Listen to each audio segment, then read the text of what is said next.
even if those of us here tonight don't share the same last name or bloodline, we always step up for one another at any given time. That's what makes each of you so special. That's what defines us as a military family. And that's what makes me incredibly proud to share this community with our next guest. Ladies and gentlemen, let us welcome our Commander-in-Chief, the President of the United States, Joe Biden.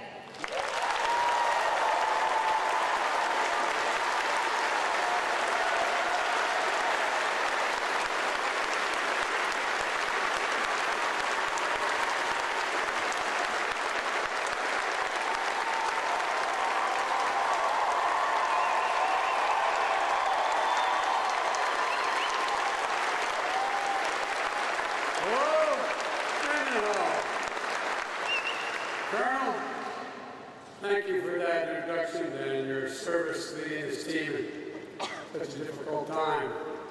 Because we know that as a whole family who serves, I also want to thank Melissa. I know your next assignment is U.S. Transportation Command starts soon. So congratulations and thank you, thank you, thank you.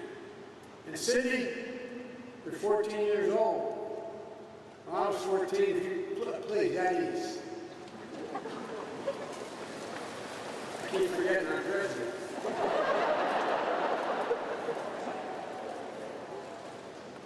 When I was 14 years old, I would have been, scared to death to stand up in front of a microphone with a large crowd or small crowd. See, when I was a child, I used to stutter that, for real. I had great difficulty speaking in front of other people. And so I expect that when you're president, you'll remember me. You're really quite a polished young woman. Thank you. I know it's got to be hard to have your dad deployed in Afghanistan, and also know how proud you are of him, and your mom, Chief Master Sergeant, for being part of the leadership team here. Our son, Bo, served as a U.S. attorney for a while in Kosovo for a while. As a matter of fact, they erected a war monument to him. And then he went on, he joined the National Guard, gave up his job as Attorney General of the state of Delaware so he could go with his unit to Iraq for a year. And we got promoted to Major. I said, Bo, you're now a field grade officer. I was in and out of Iraq and Afghanistan about 28 times. And he said, you're now a field grade officer. I said, Dad, I have no illusions. I don't know who runs the military, Chief Master Sergeants. So I think we know. Okay? Thank you for your incredible dedication and service. And, I want to thank you all of your families, for the sacrifices they made. And congratulations to having just a wonderful child. There's an awful lot of history at this space. A proud history for the British people, the bravery and heroism of the Royal Air Force pilots fighting to defend their nation. I'm sure everyone here knows the history. But just 6 hours after Britain and France declared war in Germany in 1939, 3 Wellington bombers took off from Mendenhall and bombed Nazi battleships. And over the course of World War II, this base RAF bombers dropped nearly 28,000 tons of bombs on Nazi Germany, flying more than 8,000 sorties. This base has been a significant source of British air power. Proud history of a proud nation. But I also know there's also an awful lot of American Air Force pride in this room tonight. World War II was when the U.S. Army Air Force formed the 100th Bombardment Group. And by the way, just so you know, my uncle, who was killed in World War II in New Guinea, was Army. He was the Army Air Corps. He got shot down in a reconnaissance flight. And he's looking down and thinking all these years, my God, what this Air Force has become, it's incredible. The 100th also ran more than 8,000 sorties in the Hostile territory and supported operations from D-Day to the Battle of the Bulge and other armed lines. And when they first arrived in the UK in '43, the unit took such heavy losses that earned the moniker that has been passed down to this day, the Bloody 100th. The Bloody 100th. So let me hear it for the 100th Air Refueling Wing, aka known as the Bloody 100th.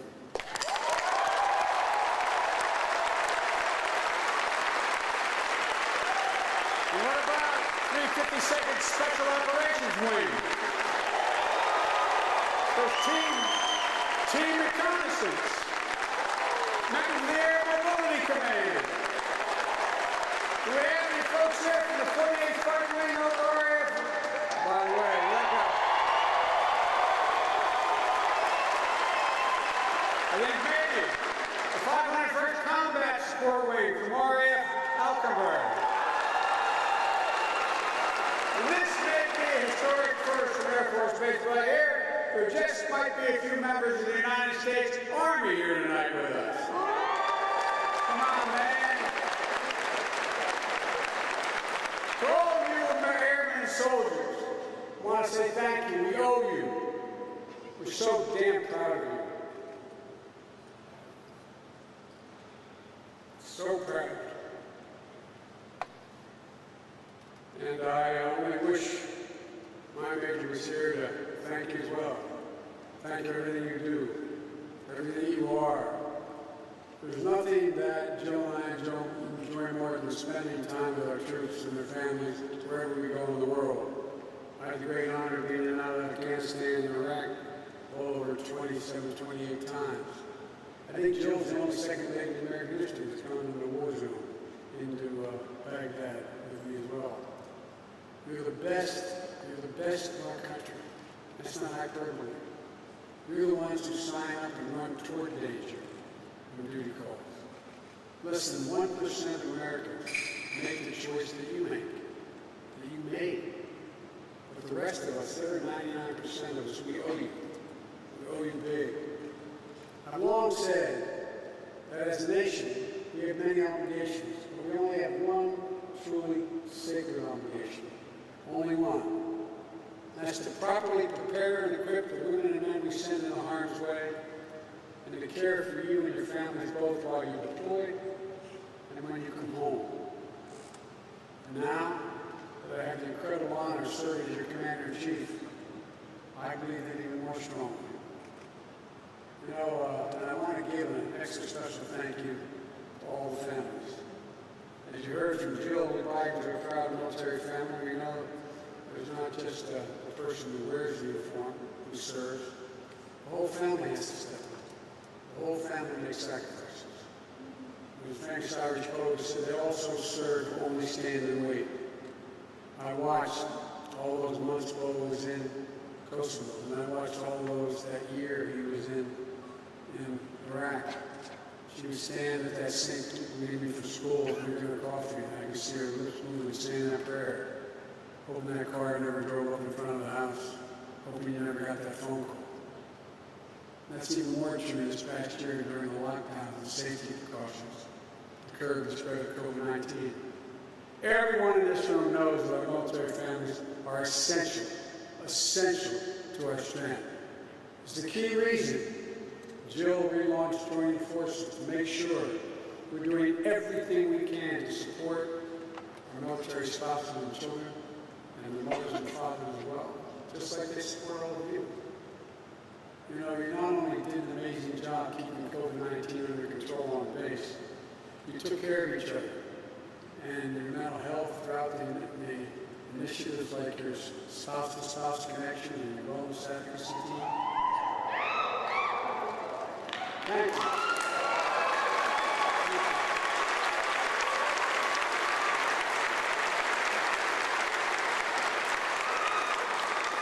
As you all know, this is a team sport.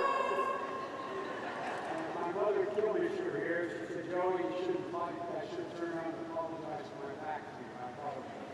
I had to figure out how to turn it 360.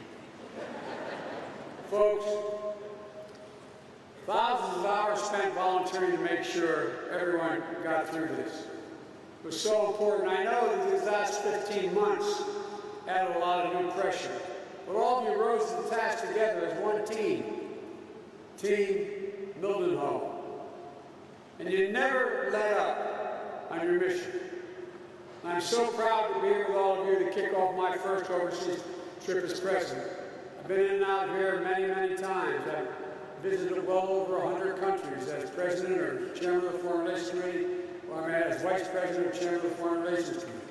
This is my first overseas trip as president of the United States. I'm heading to the G7, then to the NATO Ministerial, and then to meet with Mr. Putin to let him know what I want him to know.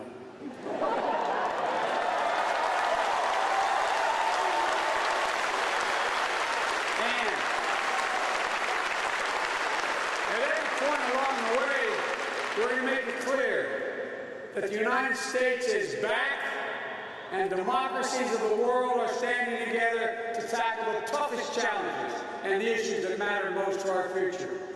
That we're committed to leading with strength, defending our values, and delivering for our people. America is better positioned to advance our national security and our economic prosperity when we bring together like-minded nations to stand with us. These nations that have shed blood alongside of us in defense of our shared values. Our unrivaled network of alliances and partnerships that are the key to American advantage in the world and have been. They've made the world safer for all of us. And they are how we are going to meet the challenges of today, which are changing rapidly. We're going to meet it, though, from a position of strength. Our alliances weren't built by coercion or maintained by threats. They're grounded on democratic ideals, a shared vision for the future, and where every voice matters. Where the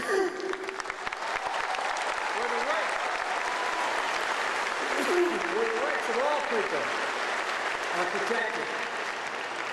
It's the same reason so many of you signed up to serve, to proudly defend and honor the democratic values that are the wellspring of our national strength. If our British friends will excuse me quoting the Declaration of Independence, America is unique in all the world, and that we are not formed based on geography or ethnicity or religion, but on an idea. An idea. The only nation in the world founded on the notion of idea.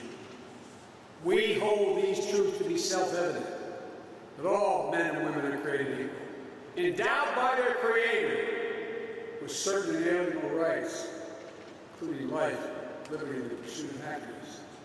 We mean it. No nation can defeat us as long as we stick to our values. It's our American creed. It's what makes us who we are, and it's what draws friends and partners to our side. And for hundreds of years, American patriots have fought and sometimes died defending those values.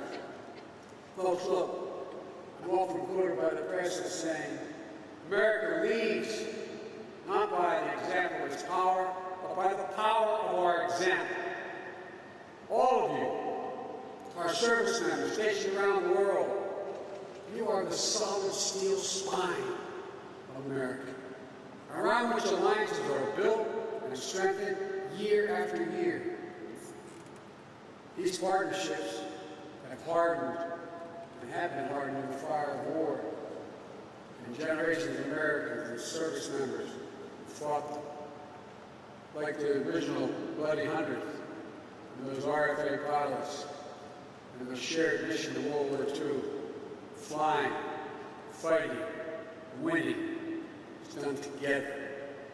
These bonds of history and shared sacrifice run deep and are strong, based on values, and they endure.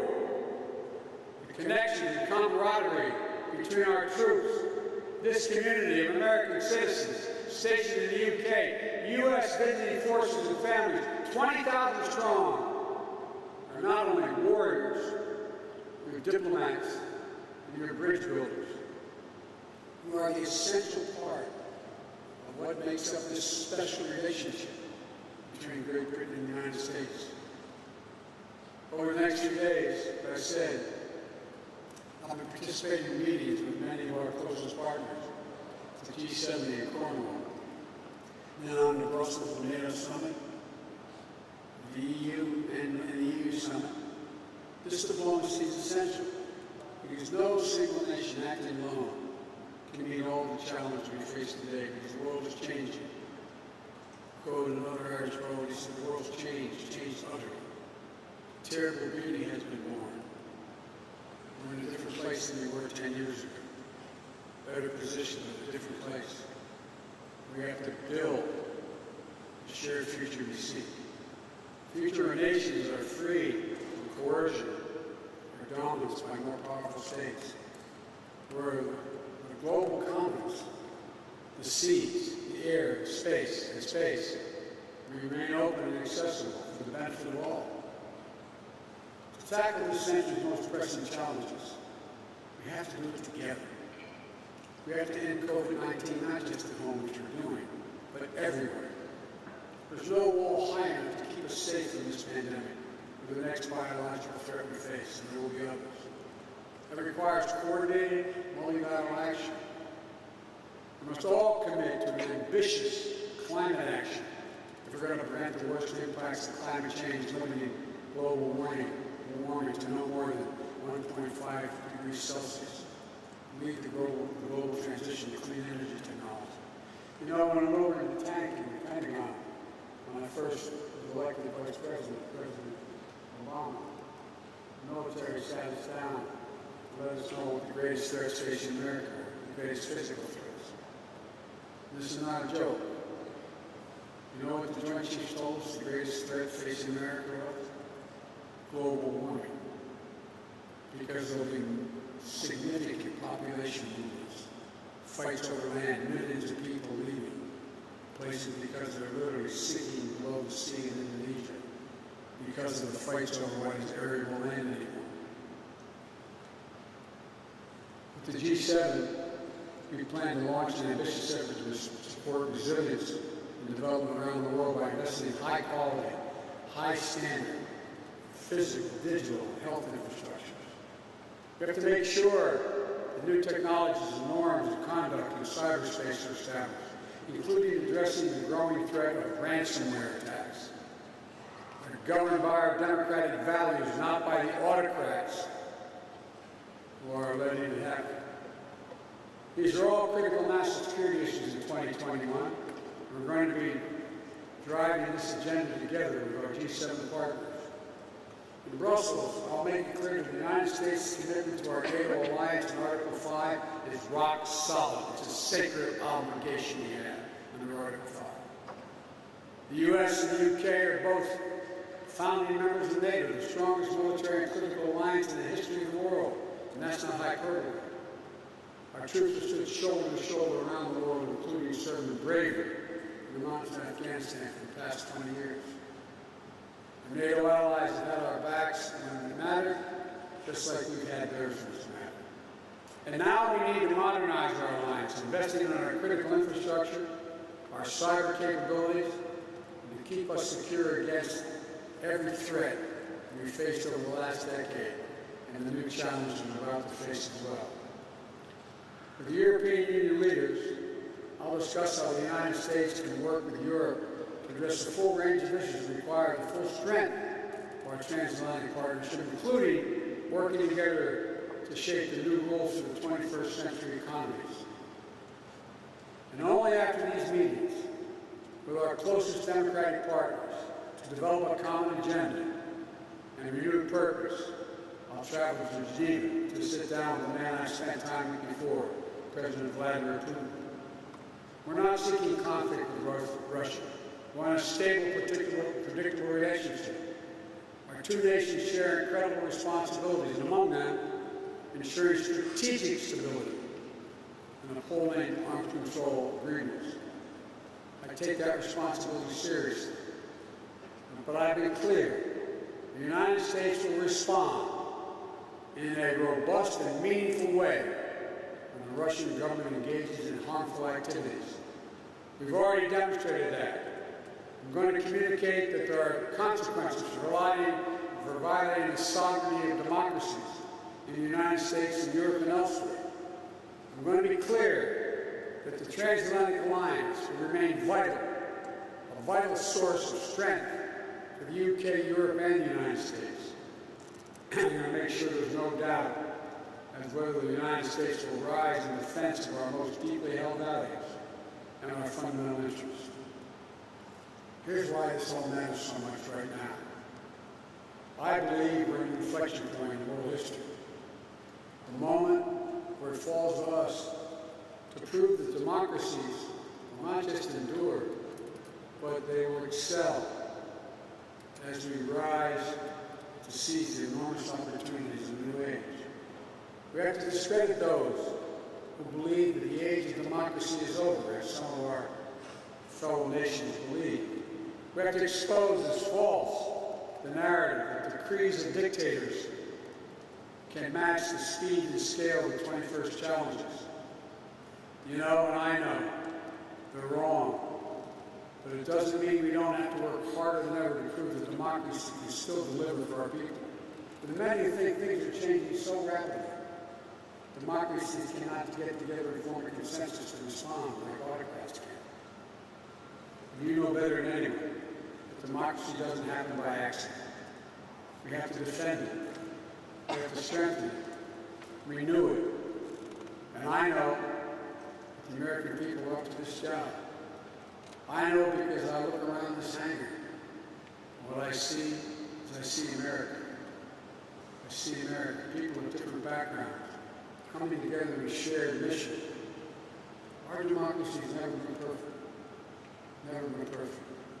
But Americans of all races, religions, sexual orientation, immigrants, Native Americans, all have spilled their blood to defend the values that we talk about. Generation after generation of American heroes have signed up to be part of the fight because they understand the truth that lives in every American heart. That liberation, opportunity, justice is far more likely to come to pass in democracy than in the emerging autocracies of the world. I promise you, that's what this is going to be all about, your generation and those of your children. And here's what else I know beyond a doubt. There's not a single thing, nothing beyond America's competence to accomplish when we do it together, when we do it as one people. You're proof of that. You're proof of that every single day. Your bravery, your decency, your honor, your commitment to duty. You can send more fuel through a boom with a KC-135R in 8 minutes than a civilian gas pump can pump in 24 hours. And you do it midair. And it's all a normal day for this team. Don't tell me we can't win our race to the future across the board.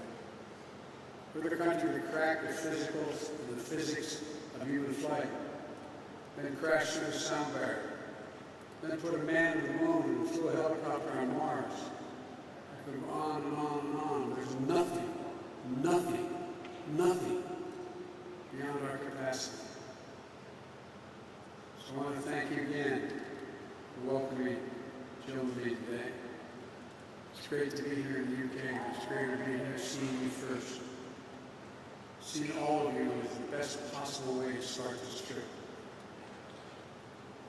But let me end where I began by saying thank you. Me, from the bottom of my heart, I give you my word. Thank you all for what you do. Thank you all for your understanding that we're a nation based on values. Thank you all for protecting us. May God bless you all, and may God protect our troops. Thank you, and God bless.